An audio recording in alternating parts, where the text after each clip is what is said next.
Tanda besar kiamat yang kedua, Dajjal lepas.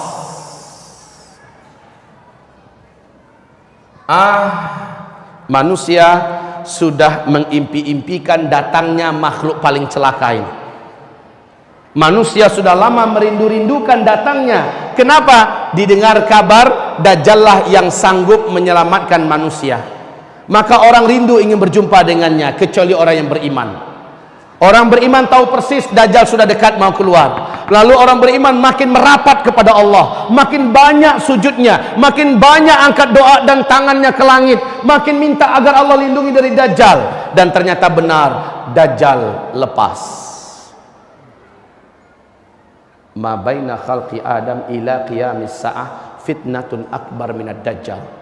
Sejak Adam diciptakan sampai kiamat, tidak ada fitnah yang lebih hebat, yang lebih berat, yang lebih dahsyat melebihi fitnahnya Dajjal. Dajjal manusia biasa. Ma min nabiyyin mursal, tidak ada seorang nabi pun yang diutus oleh Allah ke muka bumi melainkan pasti memperingatkan kaumnya tentang bahaya Dajjal. Hati-hati Dajjal, hati-hati Dajjal. Setiap nabi ingatkan kaumnya, hati-hati Dajjal. Dan Rasulullah bersabda sallallahu alaihi wasallam, kalau saat Dajjal itu keluar saya masih hidup, saya yang akan menghadang Dajjal, saya yang akan melawan Dajjal, kata Rasulullah. Tapi kalau saat itu munculnya Dajjal, saya sudah tidak ada.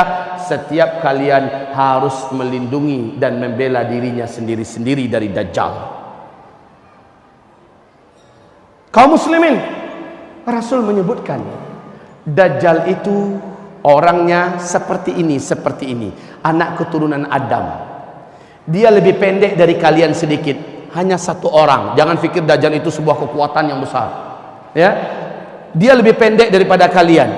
Mukanya jelek sekali, matanya dua, yang sebelah kanan kata Rasulullah tertutupi oleh melelehnya daging bagian atas, menutupi mata. Lalu bagian ujung daripada yang menutupi ini lengket ke pipi, dan ada membentuk semacam jengger ayam, ya, bergelantungan, jelek sekali pak. Kemudian matanya yang sebelah kanan itu seperti mau keluar dan nampak lengkungan seperti ini. Mata sebelah kiri sudah mau lepas, warnanya hijau kaca. Rasul mengatakan kulit Dajjal itu putih pucat kemerah-merahan, rambutnya keribu. Di sela-sela rambutnya yang keribu ada rambut-rambut yang lurus. Lehernya lebih panjang daripada leher kalian sedikit, bahunya mereng, dadanya lebar, full daging, sekel pak, full daging, enggak gemuk tetapi sekel, lebar dadanya. Apabila dia berjalan, kata Rasulullah, kaki kiri dengan kaki kanannya, jempolnya saling berdekatan, dua mata kaki saling berjauhan, seperti ini. Jelek sekali. Kaum muslimin yang kami muliakan, tapi jangan lihat orang kayak gitu Dajjal gitu, keturunan Dajjal, ya. Rasulullah menyebutkan khusus orang yang beriman, yang menurut Allah masih ada iman di dadanya. Karena banyak orang nanti merasa dirinya masih beriman, padahal menurut Allah sudah nggak ada lagi iman di dadanya. Khusus orang beriman, dia diberi oleh Allah kemampuan apabila sempat tiba-tiba kepergok atau berjumpa dengan Dajjal, dia pasti bisa melihat ada tulisan kafir di antara dua alisnya. Hanya orang beriman, padahal nggak nampak pak, tapi khusus orang beriman seperti nampak tertulis kafara di sini.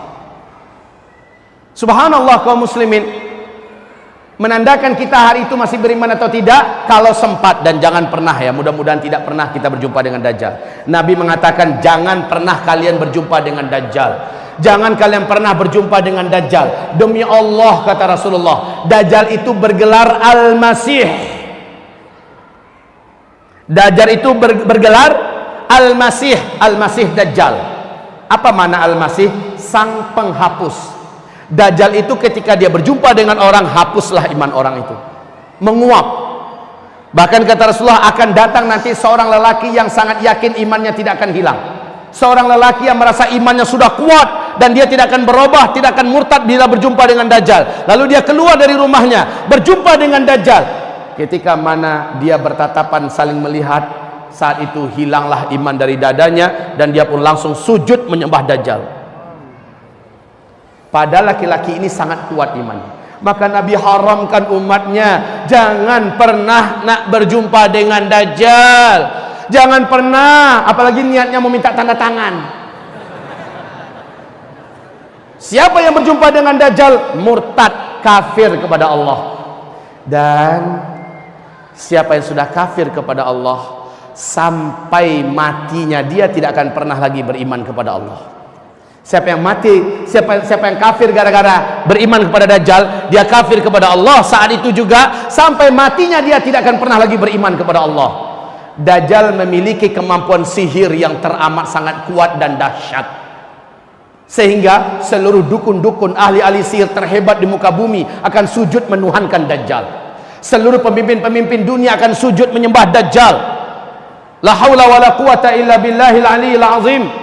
Dajjal memiliki magic yang sempurna kaum muslimin. Dan yang paling menakjubkan, nanti baca di kitab ensiklopedia akhir zaman, calon-calon pengikut Dajjal, ketika Dajjal akan keluar, ada ciri-cirinya. Nanti selepas zuhur saya uraikan. Salah satunya, kaum muslimin yang kami muliakan, Dajjal ini dilayani dan diikuti sepenuhnya oleh setan-setan jin. Coba bayangkan, iblis yang mempunyai bala tentara dari setan-setan yang tidak terkira banyak di jumlahnya di muka bumi ini, bersatu berpihak dengan Dajjal. Maka merekalah yang akan membuat makar seolah-olah Dajjal betul-betul Tuhan asli. Betul-betul Dajjal itu Tuhan yang asli. Dajjal menunjuk ke langit, berkumpullah awan, air hujan pun turun. Dajjal menunjuk ke bumi yang gersang dan tandus, bumi itu langsung menjadi subur. Tanah-tanahnya menimbulkan buah-buahan dan rumput-rumputan yang tebal. Hewan ternak kelihatan gemuk-gemuk dan sehat. Dajjal menunjuk ke arah kuburan. Satu pemakaman itu, satu kuburan itu bangkit manusia yang kembali utuh dengan tubuh yang sehat, ya. Dan dia mengatakan, anakku, ayah telah dihidupkan oleh Tuhan kita. Ini adalah Tuhan kita. Berjumpa suami yang sudah meninggal dengan istrinya, istriku, ini adalah Tuhan kita, lihat aku telah dihidupkannya. Padahal kaum muslimin, Rasul mengatakan seluruh yang bangkit dari kuburan itu adalah setan-setan yang menjelma menjadi manusia yang dulu pernah mati. Bukan orang yang sudah mati itu, tapi setan yang menjelma dalam wujud manusia-manusia dulu yang telah mati. Orang beriman harus tahu ini rahasia-rahasianya. Tidak ada satu orang pun yang mampu bertahan ketika berjumpa dengan Dajjal. Tidak ada, seluruhnya akan rontok imannya. Tapi kata Rasul, orang beriman yang terserempak. Bahasa Indonesia terserempak ini apa ya? Ini bahasa Malaysia ini. Terserempak itu apa-apa? Mendadak ketemu gitu. Dia sudah berusaha menghindar dan dia nggak tahu kalau Dajjal sudah sampai ke kotanya, lalu mendadak ketemu. Kepergok. Hah? Ya sudah, pokoknya ketemu gitulah. Tanpa direncanakannya. Kata Rasulullah, wajib ketika itu membaca surat Al-Kahfi di depannya. Bacalah 10 ayat pertama atau 10 ayat terakhir. Jangan lepaskan bacaan itu, ya. Teruslah baca sampai dia betul-betul sudah lepas dari Dajjal. Tutup mata, tundukkan wajah, bacalah surah Al-Kahfi. Alhamdulillahilladzi anzala ala abdihil kitab. Terus baca sampai ayat ke-10, ulang balik baca. Sampai ke-10, ulang balik baca. Betul-betul baru berhenti setelah dia buka mata sudah nggak ada siapa-siapa, selesai. Tapi kalau nggak hafal ini, nah ini yang bahayanya. Pas ketemu Dajjal baru cari Quran. Nggak masanya lagi cari Quran. Tunggu om, cari Quran dulu. Habis nih. Makanya diperintahkan menghafal surat Al-Kahfi. Hafalkan surat Al-Kahfi 10 ayat pertama atau 10 ayat terakhir dari sekarang, dan lancarkan membacanya. Sering-sering bawa dalam sholat. Baik, Dajjal ini kata Rasulullah, ketika dia muncul, seluruh kota-kota di muka bumi akan dimasukinya, dan dia tidak akan memasuki perkampungan, dusun-dusun, lembah-lembah. Dia tidak akan masuk ke daerah yang sedikit manusianya. Di mana manusia yang banyak, Dajjal akan sampai ke situ. Saat Dajjal sampai di situ, magicnya dan kekuatan sihirnya langsung menyebar, sehingga para wanita-wanita pada umumnya kata Rasulullah seperti tertarik untuk keluar dari rumah ingin berjumpa dengan Dajjal. Maka sabda Rasulullah SAW, bila kamu dengar Dajjal sudah sampai ke kota kamu, carilah istri-istri kamu, bawa ke rumah, ikat dia di dalam rumah. Carilah ibunda kamu, bawa ke rumah, ikatlah mereka di rumah, tambatkan mereka ke tiang, ikatkan kakinya. Baca itu hadis, ini hadisnya sahih, jangan katakan saya mengarang-arang.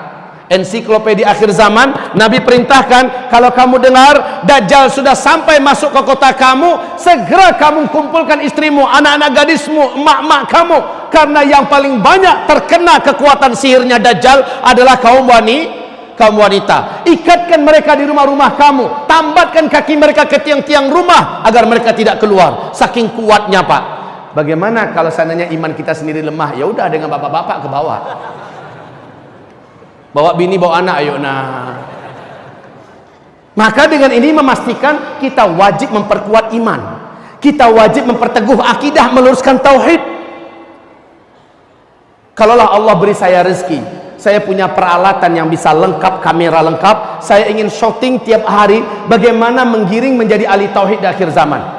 Bagaimana tauhid yang sebenarnya, mulai dari pembahasan Asmaul Husna, pembahasan tentang la ilaha illallah, pembahasan yang akan menguatkan tauhid, biar tidak berjumpa pun kita, Bapak bisa mengaksesnya di YouTube. Kalaulah Allah kasih rezeki. Tetapi kaum muslimin, hamba-hamba Allah yang kami muliakan, sampai hari ini niat itu belum kesampaian. Kaum muslimin, kita lanjutkan. Dajjal ini, kata Rasulullah, akan muncul dengan tanda-tanda alam yang tidak bisa ditutupi. Dia akan muncul dengan tanda-tanda alam yang tidak bisa disembunyikan, nggak bisa juga dikarang-karang.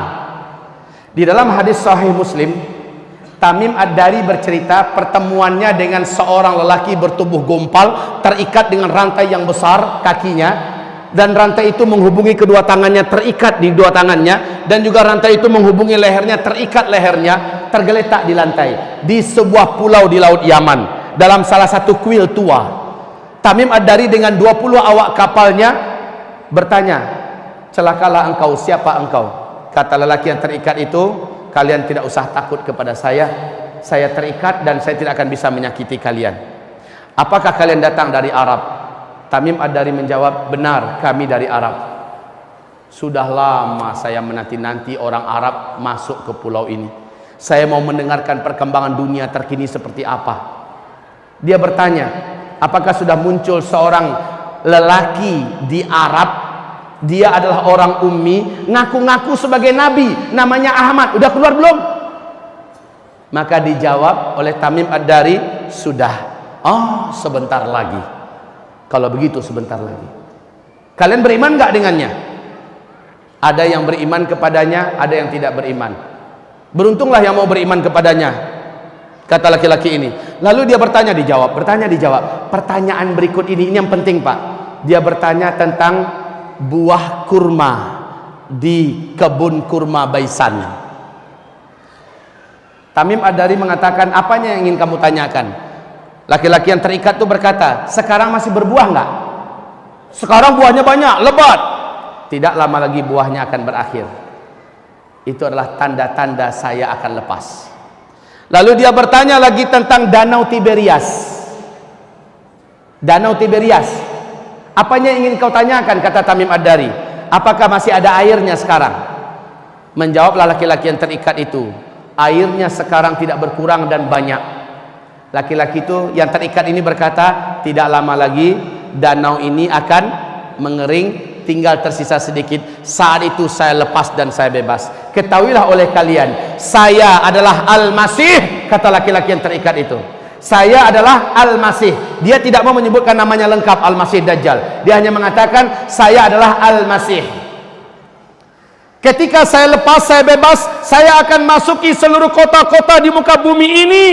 Hanya 2 kota yang saya tidak berhasil masuk, yaitu Mekah dan Tibah, kata beliau.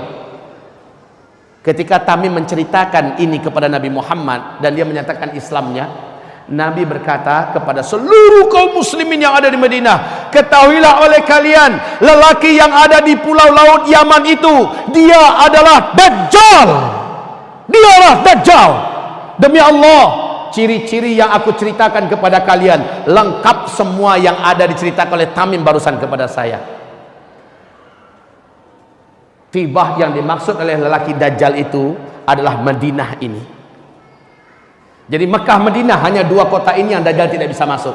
Makanya salah satu cara selamat dari Dajjal nanti, kata Rasulullah, larilah kamu ke Mekah atau ke Madinah. Masalahnya ketika Dajjal ini keluar, teknologi udah nggak ada. Kita mau lari ke Mekah gimana? Pesawat yang mau nerbangin kita udah nggak ada. Kalau begitu, ada langkah lain yang harus kamu segera buat agar kamu selamat dari Dajjal. Langkah-langkah inilah yang sudah kita susun dan kita muat dalam kitab Zikir Akhir Zaman. Cara-cara dari Rasulullah agar selamat dari Dajjal. Baik kaum muslimin, lanjutnya kita ceritakan yang dua tadi. Lihat faktanya sekarang. Lihat faktanya sekarang. Buka YouTube kalau mau. Kalau mau, buka YouTube. Tentang buah kurma di kebun kurma Baisan. Di mana kebun kurma Baisan? Hah? Perbatasan Yordania dengan Palestina. Kaum muslimin, kebun kurma Baisan ini sudah beberapa tahun terakhir sudah tidak berbuah 100%. Sudah tidak berbuah 100%. Bahkan batang-batang pohonnya pun cenderung mengarah kepada mati. Awas, hadis tadi mengatakan tak lama lagi buahnya akan berakhir. Adalah pertanda saya akan lepas. Satu. Yang kedua, dia bertanya tentang Danau Tiberias. Masih berair enggak? Kami menjawab sekarang ini airnya banyak, enggak berkurang. Sebentar lagi airnya akan susut. Ketika benar-benar akan habis, berarti saya sudah lepas.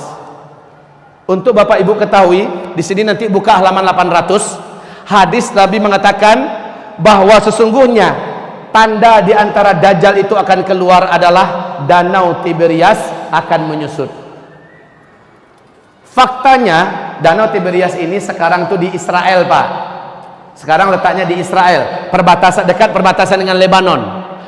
Danau Tiberias ini kaum muslimin, ini permukaan danau, ini dasarnya. Ya.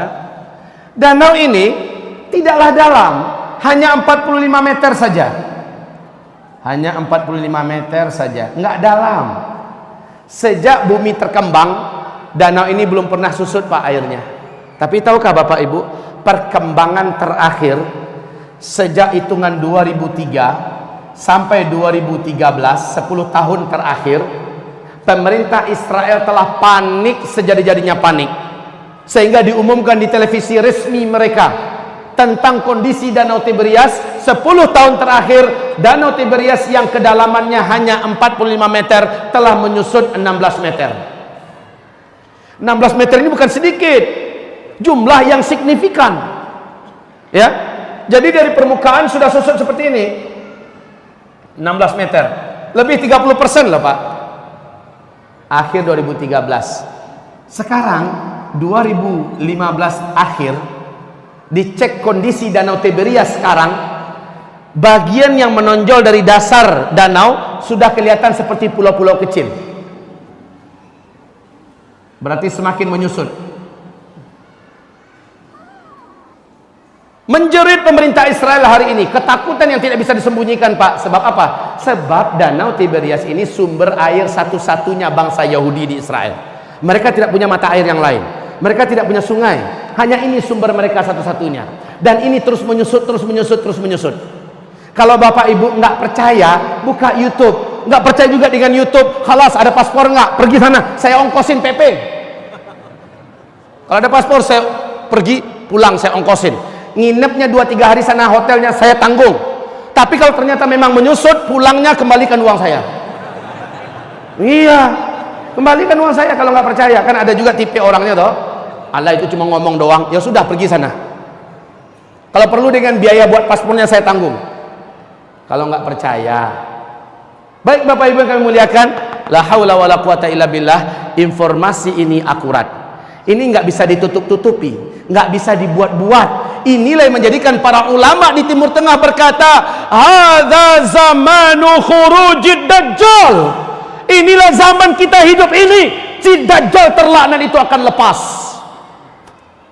Zaman saya hidup, zaman Bapak hidup, zaman ibu-ibu hidup, Bu, makhluk celaka ini akan lepas. Tanda-tandanya sudah sangat nyata. Ya Karim, ya Rab. Wallahi, jangankan Bapak, Saya saja kalau berjumpa dengan Dajjal, saya yakin tak tentu saya akan selamat. Ulama-ulama kita kalau berjumpa dengan Dajjal mungkin akan tanggal iman dari dada mereka, saking dahsyatnya makhluk celaka ini. Jadi Pak, makhluk ini akan lepas tak lama lagi kalau melihat tanda-tanda ini.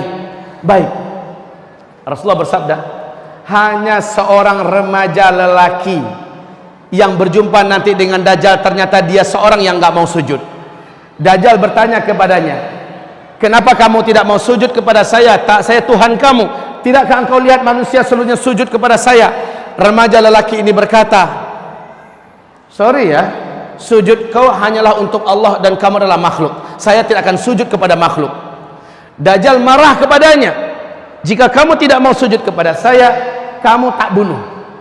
Kata remaja ini, tafadhol, silahkan. Maka Rasulullah bersabda, dijambaknya rambut remaja laki-laki ini dengan gergaji, dibelah duanya kepala remaja laki-laki ini. Dibelah dua. Si remaja laki-laki mengucapkan la ilaha illallah, dia pun syahid. Terbelah sampai ke dada, terjatuh. Darah bersimbah di lantai. Dajjal mengelilinginya satu kali keliling sambil komat kamit, mulutnya membaca mantra-mantra tertentu. Membaca mantra-mantra tertentu. Setelah selesai, Dajjal menunjuk ke arahnya, qum, bangkitlah kamu. Allah izinkan, kata Rasul, Allah izinkan. Ini benar-benar nyata, bukan lagi setan yang menjelma, ya. Allah izinkan remaja laki-laki ini tubuhnya kembali menyatu. Kalau dalam film-film dongeng ini ilmu rawa rontek, nyatu kembali, bertemu kembali tubuhnya, dan remaja ini kembali bangkit. Dajjal bertepuk dada dan bangga kepada para pengikutnya, kalian lihat, sudah saya bunuh nih anak dan sekarang saya hidupkan dia di depan mata kalian. Semakin percaya mereka ini memang Tuhan. Sementara si remaja lain lagi, setelah dia bangkit, apa kata Dajjal? Sujud sekarang. Saya sudah buktikan kepada kamu saya Tuhan kamu. Kamu sudah saya matikan dan saya hidupkan sekarang. Apa kata si remaja ini? Sorry Jal, setelah kejadian ini malah makin mantap iman saya, kamu asli Dajjal.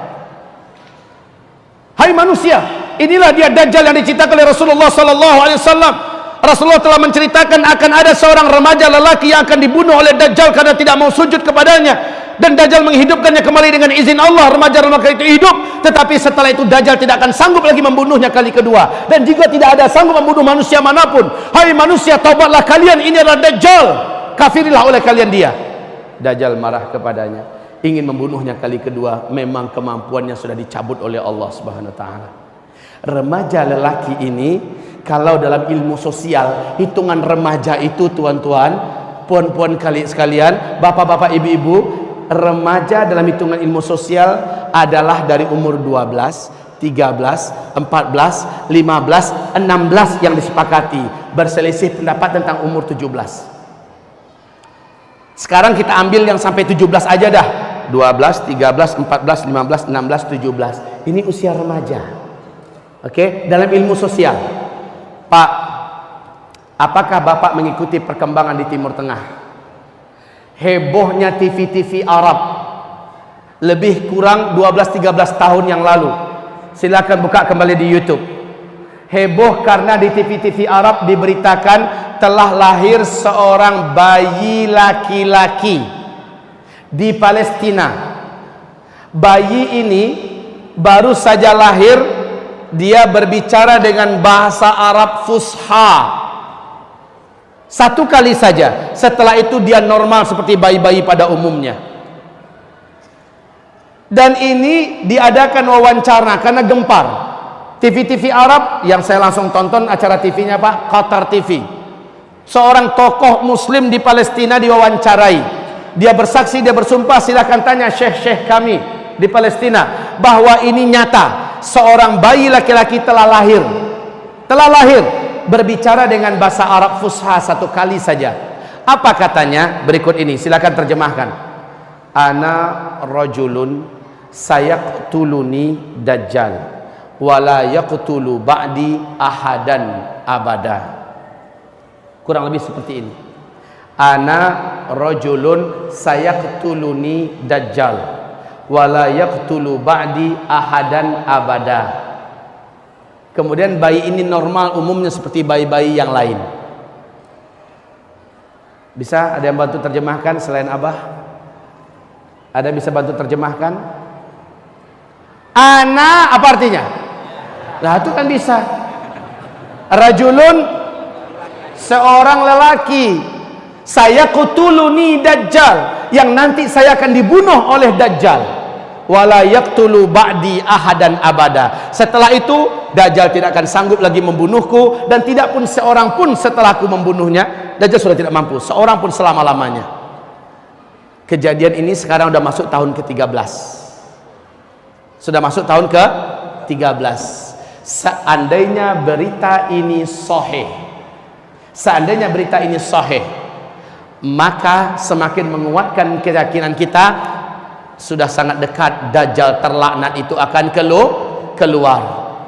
Umurnya sekarang masuk 13, 14, 19, 16, 17. Berarti dalam hitungan tahun yang sangat dekat si dajjal celaka ini akan keluar. Siap atau tidak?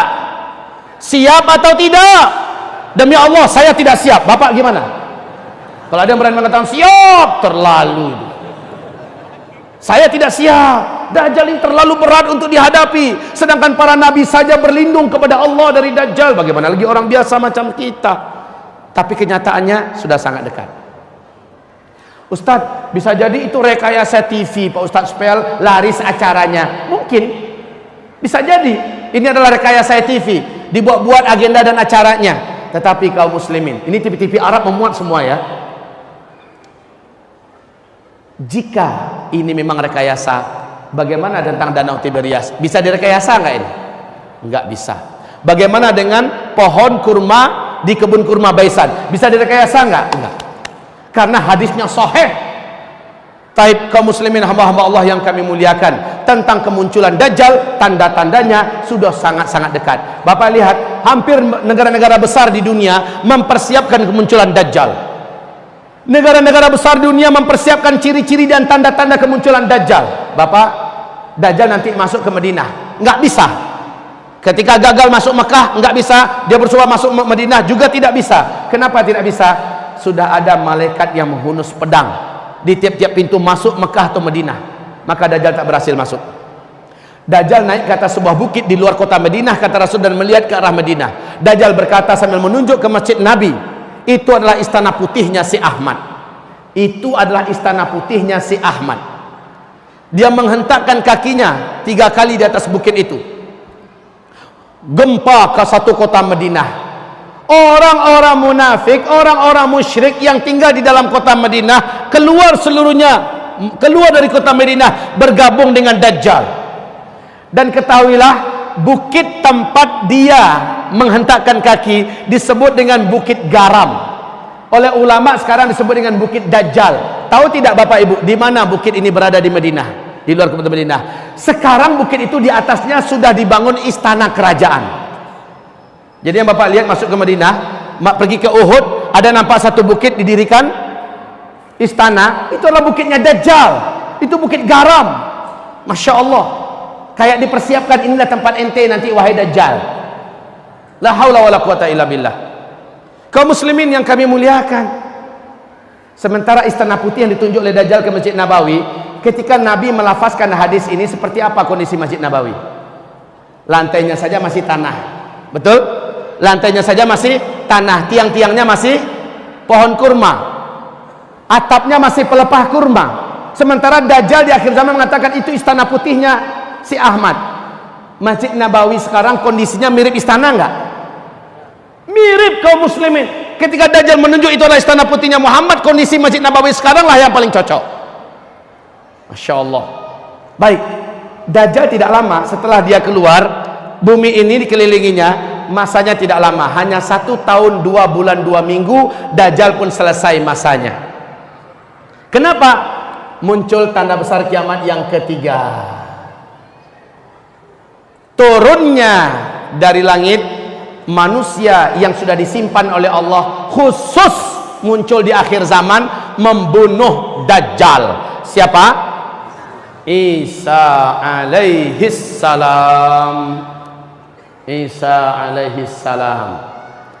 Nabi Isa alaihi salam turun di Damaskus, di masjid yang ada menara putihnya, kata Rasulullah. Isa akan turun di Damaskus, di Dimashq, bi manaratil bayda, di menara yang masjid yang ada menara putihnya.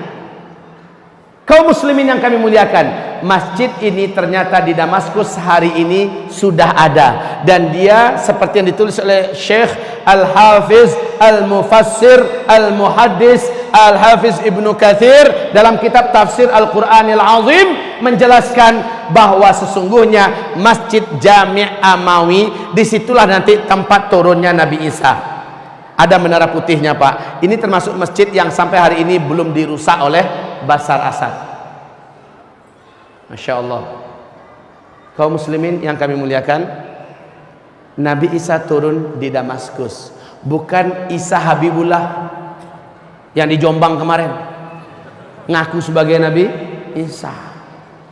Syukur udah tobat sekarang ya, udah tobat. Bukan. Kaum muslimin, Isa turun. Al-Mahdi terkepung di masjid itu sudah sekian hari.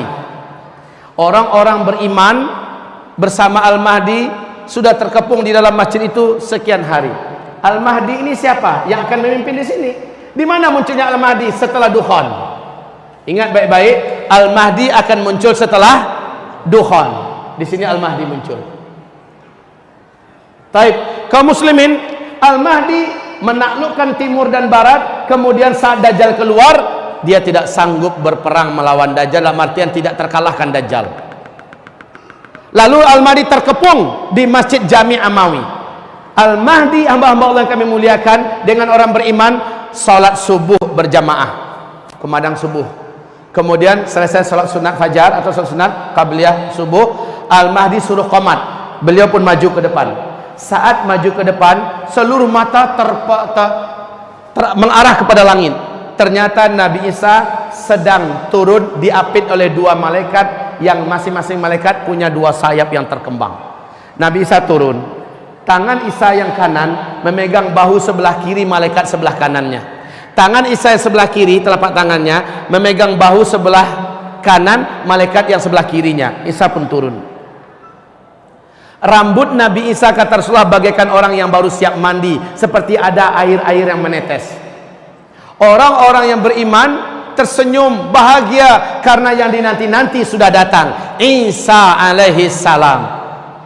Dan memang mereka sangat yakin, Pak, inilah saatnya Nabi Isa harus turun. Isa pun turun. Al-Mahdi langsung mundur, mempersilahkan Isa untuk menjadi imam. Isa berkata, tidak. Imam pada masa ini adalah engkau. Saya hanya penolongmu, saya hanya pendampingmu. Majulah, jadilah imam. Isa pun sholat di belakangnya. Sholat subuh selesai, zikir selesai, matahari mulai terbit. Ternyata Dajjal berhasil mendobrak pintu masjid.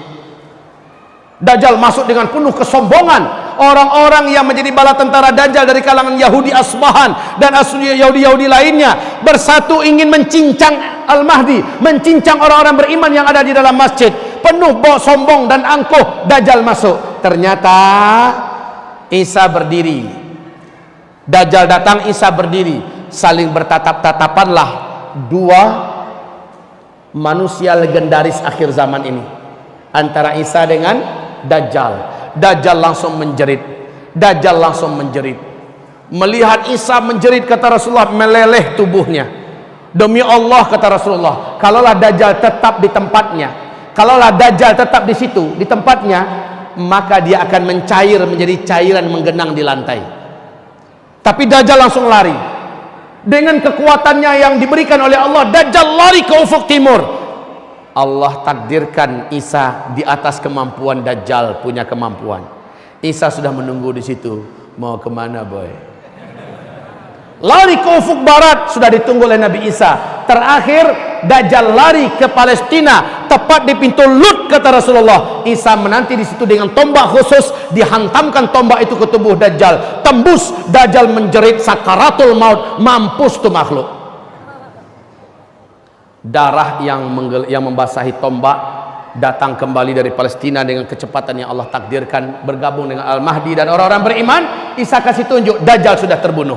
Allahu Akbar, Allahu Akbar, orang-orang beriman berteriak. Nah, orang-orang Yahudi yang di belakang Dajjal tadi sombong-sombong siap mencincang orang-orang beriman, hilang semangat perangnya, ciut nyalinya, langsung pedang-pedang mereka, tombak-tombak mereka buang, mereka lari terkentut-kentut, lari bersembunyi menyelamatkan nyawa masing-masing. Saat itu kata Rasulullah, Allah takdirkan alam yang ada berbicara, ya muslim, hadza yahudiyyun warai ta'ala faqtulhu. Hai muslim, sini ada Yahudi di belakang saya sembunyi, tangkap, bunuh dia. Kata tembok ketika Yahudi bersembunyi di balik tembok, kata lobang ketika Yahudi bersembunyi dalam lobang, kata pohon ketika Yahudi bersembunyi di balik pohon.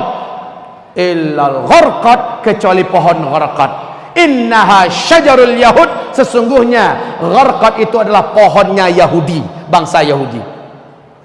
Makanya 12 tahun yang lalu Pak, rabi-rabi Yahudi telah memerintahkan siapapun jadi Perdana Menteri wajib menanam pohon gharqad sebanyak-banyaknya. Maka start penanaman pohon gharqad di Israel lebih 12 tahun yang lalu bermula dari 2 juta batang pohon gharqad yang hari ini sudah setinggi 14, 15 dan 16 meter Pak. Udah standby itu pohon gharqad.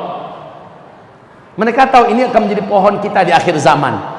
Aneh itu, dia tahu dari hadis Nabi, mereka percaya gharqad inilah pohon kemenangan mereka di akhir zaman.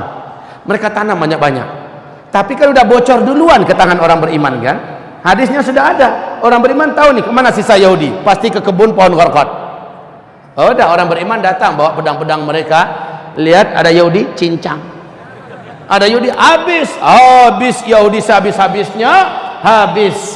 Kemudian agama Nasrani dihapuskan oleh Nabi Isa alaihissalam, salib dibinasakan, lalu Isa mengajak kembalilah ke agama tauhid yang diajarkan Nabi Muhammad sallallahu alaihi wasallam. Orang-orang Nasrani mengucapkan asyhadu an la ilaha illallah wa asyhadu anna Muhammadan Rasulullah.